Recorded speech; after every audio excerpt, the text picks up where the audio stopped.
Good morning. My name is Andrew Benioff with Lenrock Group, and I'm here at the Independent Lodging Congress 2015 at the Highline Hotel in New York City, and we are lucky enough to have Craig Greenberg, the president of 21C Museum Hotels. Craig, thank you for joining us. Great to be here. Had some great conversations already at the conference, but wanted to give a little bit of introduction. 21C Museum, since its founding, has been overseen by you. You oversee daily operations, including management of all the 21C properties and the development of 21C in new markets. But let's begin by talking about your geographical strategy to date, which is an interesting one. You told us this morning, you started in Louisville, Kentucky, not usually where hotels, well, there are hotels that have obviously started in smaller towns like that, but not usually where a group of hotels that plans on some kind of expansion would start. Many would expect to see you in Manhattan or Miami or San Francisco, but Louisville, Cincinnati, Bentonville, Arkansas, etc. So you did a pretty good job of remembering that, right? That's great. What are the benefits and challenges of operating in these non-gateway type markets that you see? Well, first, we started in Louisville because that's our hometown, and 21C Museum Hotels started as an effort to revitalize an area of downtown Louisville that needed some revitalization, and to do that through contemporary art. And we never had any thought of doing more than one 21C Museum Hotel, and we built the first one. And it was only after our guests said, "We love this, you should do one of these in my hometown," that we started thinking of doing more 21Cs. And so really that's at our core who we are, what we do.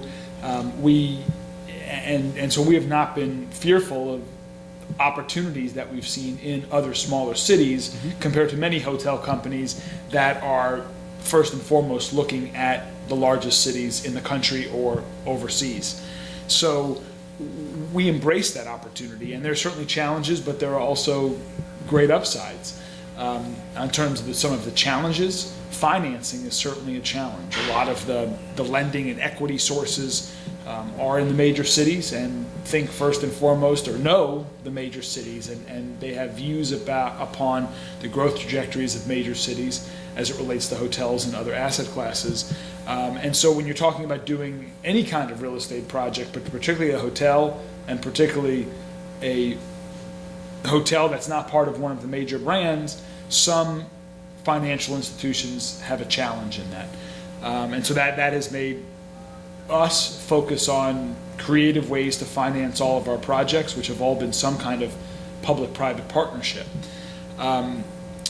Also on the opportunity side, though, sometimes the operating expenses can be lower in some smaller cities.